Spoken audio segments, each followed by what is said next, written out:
Hello lovely people, welcome back to my channel for a revisit of my very first tag that I ever did a year ago now. I can't believe where this year's gone. I'm going to revisit my dating the tarot tag. Last year when I put this tag out, it was a tag for the decks that didn't make it onto your top 5 favourites list or your top 10 favourite lists. I'm changing that this year because I haven't really used that many decks this year because I've been in a depth year. So the decks I have used, I've gone quite deep with.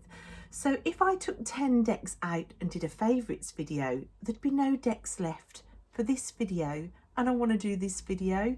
So if you want to take part, I am going to say it's up to you. If you want to do it like last year and choose decks that didn't make it onto your favourites list, you can.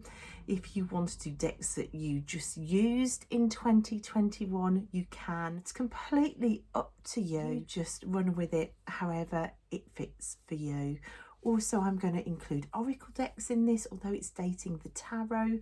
I want to just share the decks that I dated and worked with this year, 2021. So anything goes, and I would love to see you play along. So if you want to do this tag, then just tag it Dating the Tarot 2021.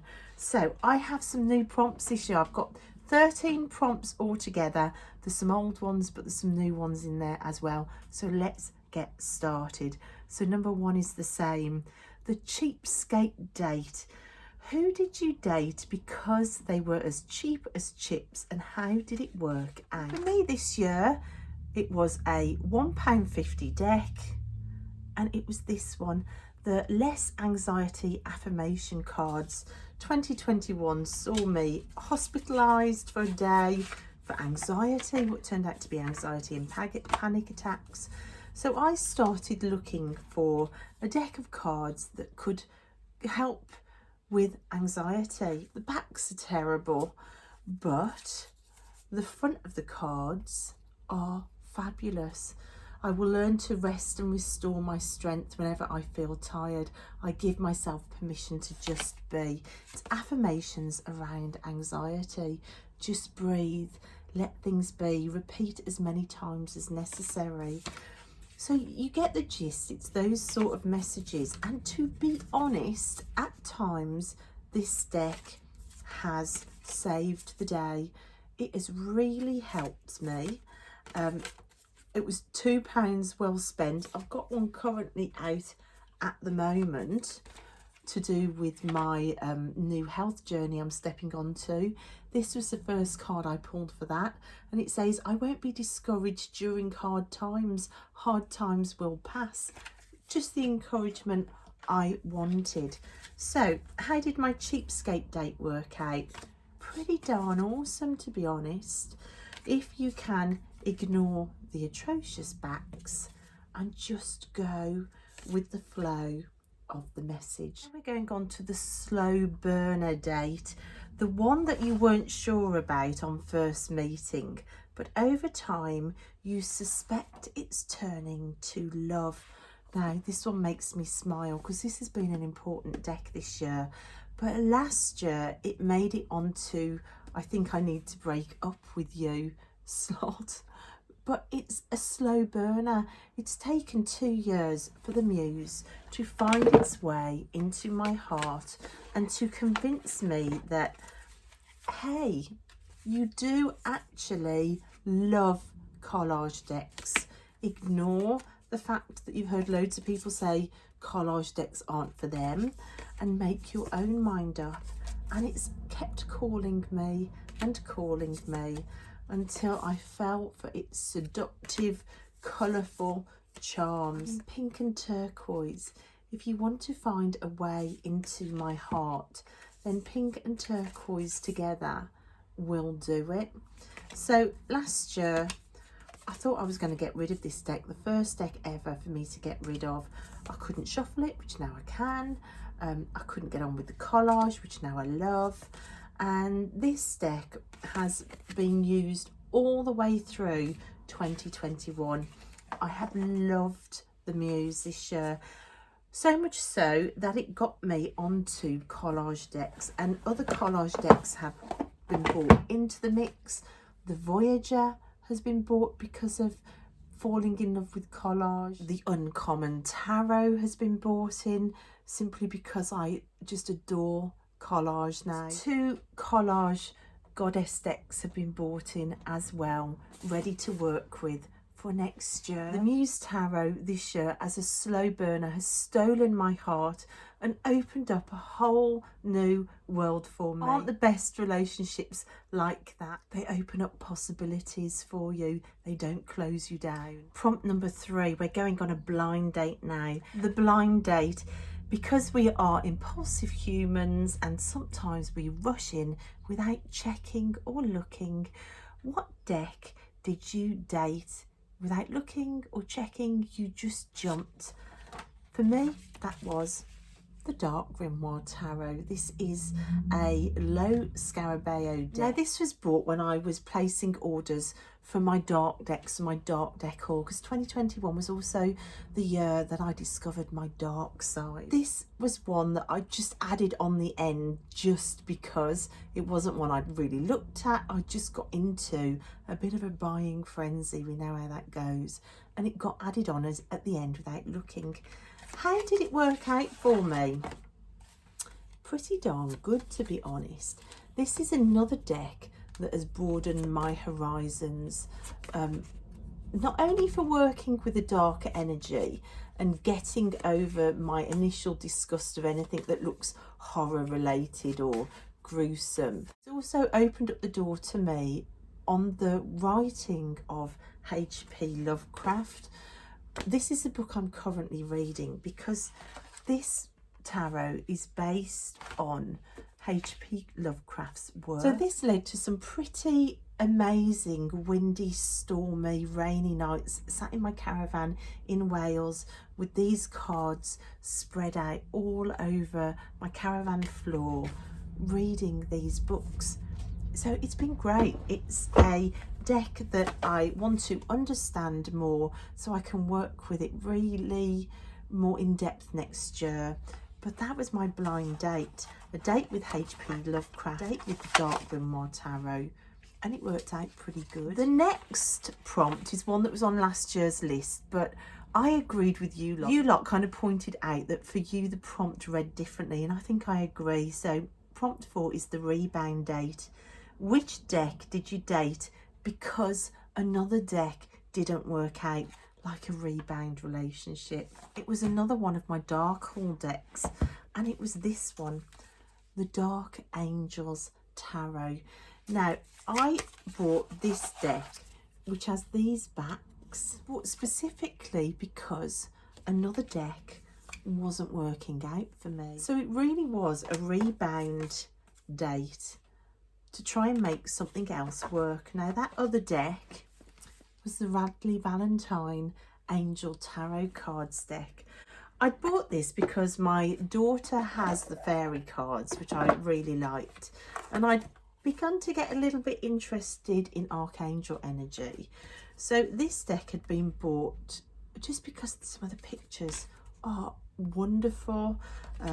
It's really colourful. It's horrifically glossy, which kind of puts me off a bit. It's very sticky, and I think it was the fact that it was so sticky and glossy and difficult to handle. It just wasn't working out for me, even though I loved these images and this artwork. Just love it. It's just so, it's almost kitsch. It's so vibrant and kind of in your face, but it wasn't working out. The cardstock was putting me off. But when I decided to go deep into some shadow work with tarot and decided to do my dark deck haul, I thought this deck might be a wonderful deck to pair with this one that isn't working. And it was bought specifically for that, to do a light and a shadow reading based on angels, and to see what help would come in. What was this saying about what I was conscious of? What is this deck saying about what I'm unconscious of? What's in the shadows? And it has been fabulous. It has worked. My rebound date worked. Everything is now working. I think these two decks now I will work with specifically together. Although it does seem crazy to buy yet another deck for a deck that isn't working. But it worked out. It worked out. My rebound date worked out. And I love these two together. So that was a rebound date in 2021 that worked out for me. Number 5 is the surprise love affair. The one that you can't quite believe turned out to be love. And for me, my surprise love affair of 2021 is the Deviant Moon Tarot. Again, another one bought in my dark decks haul. This is the one out of all of them that I thought there was just no way that this was going to work out. I'd always been repelled really by this artwork. I couldn't get it, I couldn't understand it. Time and time again people were saying to me, you wait till you get this in your hands. I didn't believe them, and then I decided to do a dark deck haul, a haul of the never decks, the decks I'd said never to. This one was top of the list because this is the one that I'd said never to the loudest and the most times. And it turned out to be a surprise love affair, love at first sight in fact. Within 3 cards, I think it was the Empress card that I hit, that things started to change.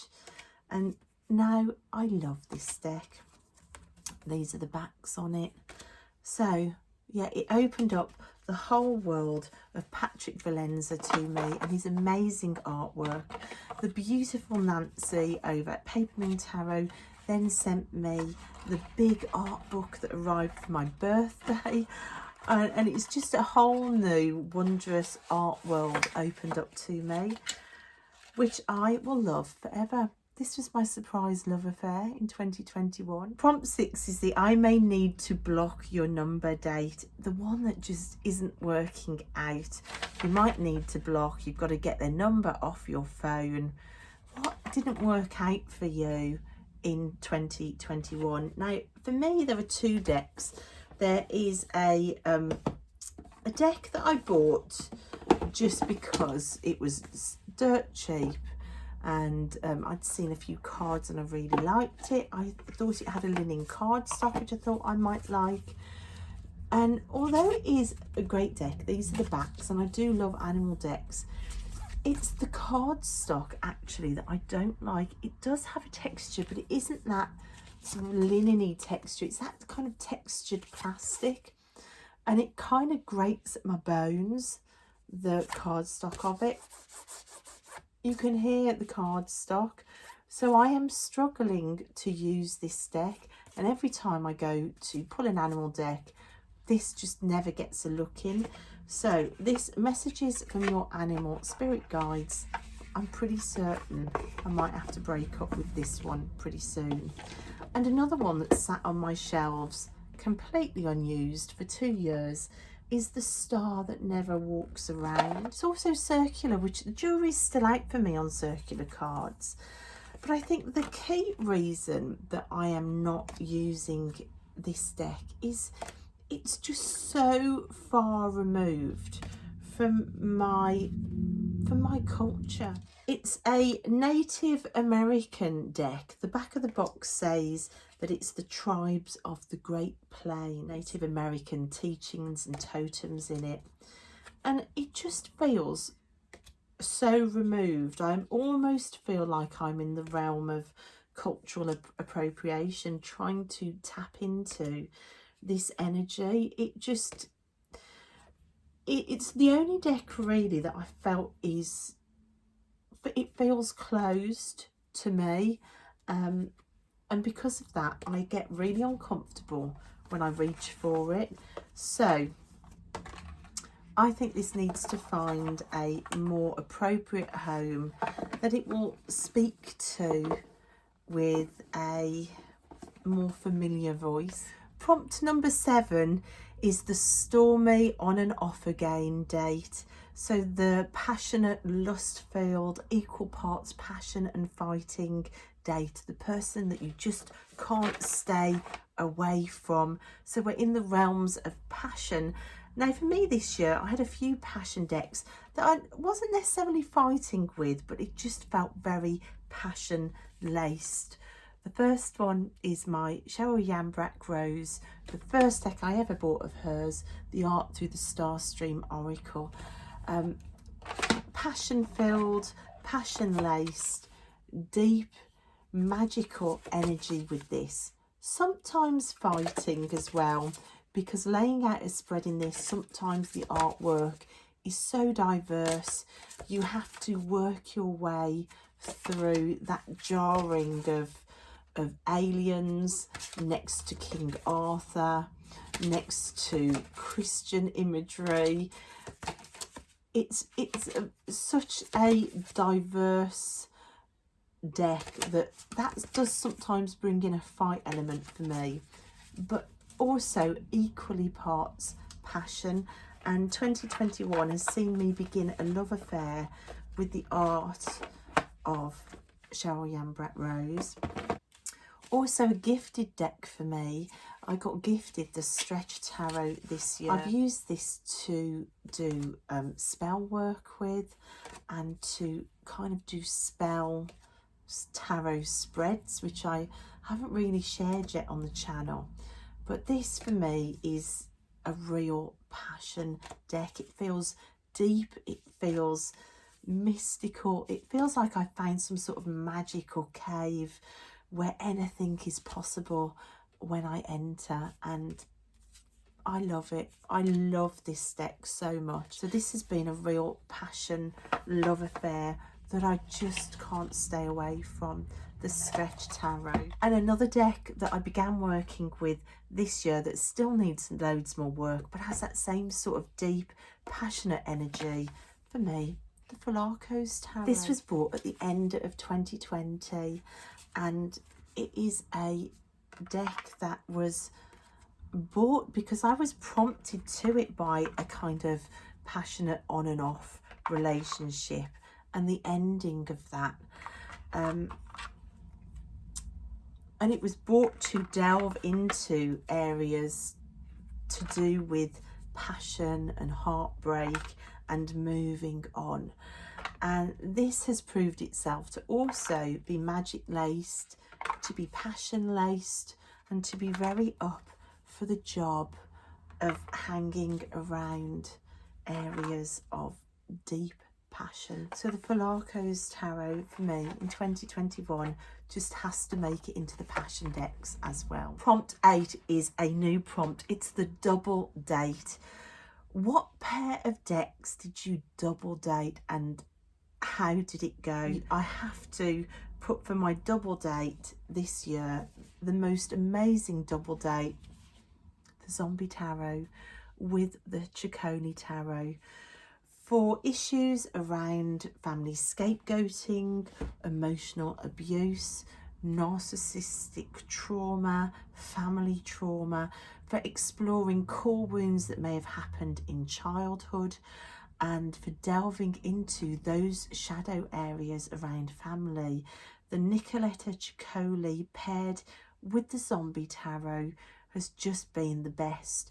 For this, I will say again a huge thank you to the incredible Saturnarium, where I first saw this double date happening. Thank you, my lovely, because this deck combination has meant the world to me in 2021. Another amazing pairing in 2021 has been another gifted deck for me. Well, actually two gifted decks. The Faceted Garden Oracle, which I cried when I opened this oracle. It's probably one of the most beautiful oracles that I own, and to be gifted it was just something else. And then my depth year buddy sent me the Japaritsi Tarot as well. These two paired together have been fabulous this year. I think that both of these decks are stunningly beautiful. I love the way the colours work together. For me, like the Falaco's Tarot, the Japaritsi Tarot ties into that idea of passion and depth and oh, just that wondrous deep place to play with the cards, and paired with the Faceted Garden Oracle, it's just been a winning combination. So those are my double dates that worked amazingly this year. Now, number 9 is the Friends with Benefits. Who can you run to when you just need to fit straight back in as if you've never been away? For me, that's the Light Seers. This deck never fails. I can ignore it for months on end, and if I need to, jump straight back in with a deck that just understands me and I understand it. This deck is always waiting for me, always happy to pick up exactly where we left off. I never have to re-grease the gears. It's always just ready to go. It gets me, I get it. I love it. It's never going anywhere. The Light Seers is just a fantastic Friends with Benefits deck. Let's never underestimate our friends with benefits. They are probably some of the most important love affairs we'll ever have in our lifetimes. And that statement probably says more about my relationships than I was hoping to divulge. But onward into the threesome. Number 10, the threesome. What 3 decks did you find this year that blew your socks off? What threesome have you had?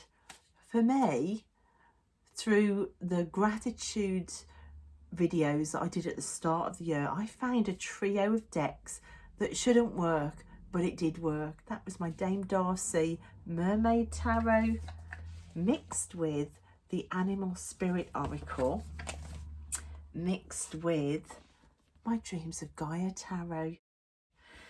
These 3 decks together, when I was exploring gratitude at the start of the year, were just really amazing. The 3 decks had a story running between them and a conversation working that daily had me writing reams of notes in my tarot journal.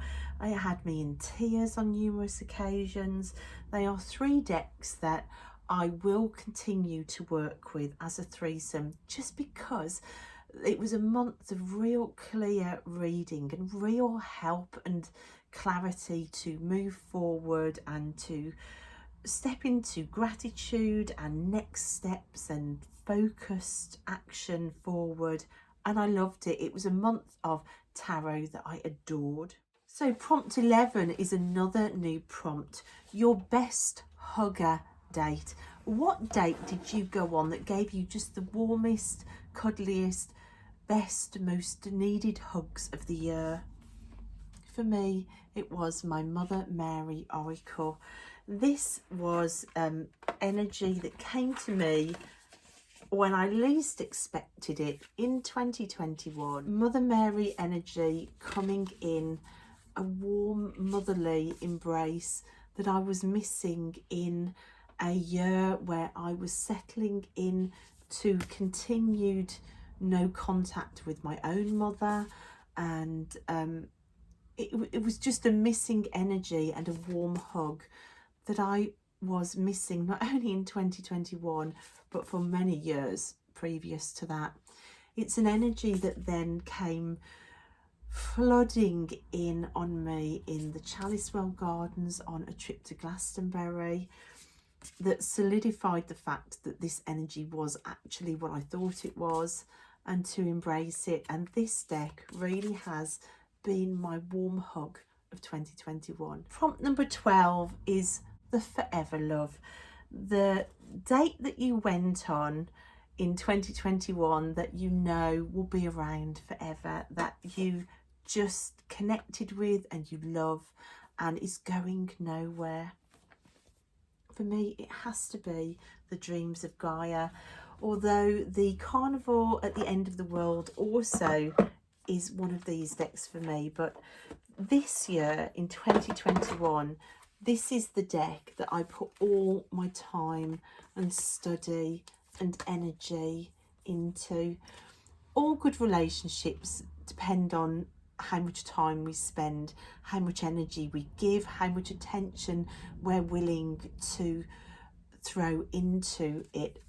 This is the relationship and the date this year that I put all that time and energy and focus on, and it has repaid me 100 times back. Dreams of Gaia is such a magical, wonderful, gorgeous deck. We won't mention the glossy card stock, which is a shame, but however it does make the artwork really pop, and I do see myself literally reflected back in it every time I sit down to read with it, which might be an important coincidence. Most coincidences in the magical realm are important, so I'm not going to diss the cardstock too much because it plays a part, and this deck is magic. So I will take it all. I will take the glossy cardstock and everything that comes with it, because this is my forever love. Also in the forever love category, I've just got to put an oracle as well. The Iris Oracle. This deck came to me secondhand. I trashed it trying to edge it because I sprayed it in perfume to get rid of the smell, and the whole deck stuck together. I had to then peel it apart and it brought all the colour off. I then had to recolour where the colour came off. The fact that you can't really see that on here, because you can't, is a testament to how much I love this deck, because that was a labour of love to put this deck back together. This deck was bought for exploring my deepest trauma around my family situation, and the fact that we went through this heart-racing, anxiety-creating trauma together, with me being an idiot doing the deck adaptation, kind of just solidified that bond of the fact that we can survive anything together. As long as we have each other, we can survive it. This deck just is my top place oracle ever. It also is the reason why I didn't buy the Reclaim deck, which is a deck that I really just loved and I knew would speak to me, but I didn't dare get it because I think it will step on this deck's toes, and I'm protecting not only this deck but the space around it, because that's what you do for forever loves. You watch their back, you care for them, you look after them. You don't let anybody come in and take their spotlight or step on their toes. You have their back, and in return it has your back. The Iris Oracle. It's a deck that I just adore. And then the final prompt, prompt 13, is a new prompt again. It's looking forward to next year and the decks that you might want to work with next year. And it's the I want to get to know you better date. So who might you have just met that you don't really know anything about yet, but you suspect there's real potential there? You want to get to know them better and you're looking forward to it. For me, I have an envelope for Make Playing Cards here with the most precious, amazing deck in here that I am opening on Christmas. I'm not going to open it now. It's still in its shrink wrapping. And it's the She of Insight Oracle deck. This is by the wonderful Renee over at Meadowlark Mystics. Now, if you haven't all guessed by now, I keep talking about my depth year buddy that I've spent all year walking with through depth year this year, and speaking every month on Zoom chats every month, and just sharing our lives and our worlds and our tarot decks and our books together behind the scenes. and that's Renee. So I watched Renee behind the scenes doing collage in her diaries and in her journals, and she was sharing them behind the scenes, and then suddenly this divine inspiration hit her, and all I could do was hold onto my chair, the other side of the Zoom screen, and hold on and watch. When Renee's deck finally was ready and available to order, I jumped at it. I have ordered it, but I haven't opened it yet because November, I was quite down in November, and this is so special to me to open that I didn't want to open it when I felt down. I want to open it when things feel magical and things feel wondrous, because I'm so excited to get to know this deck better. So I'm saving it for Christmas Day, and I can't think of a more special day to open this book. I also ordered the guidebook, which is available on Amazon separately.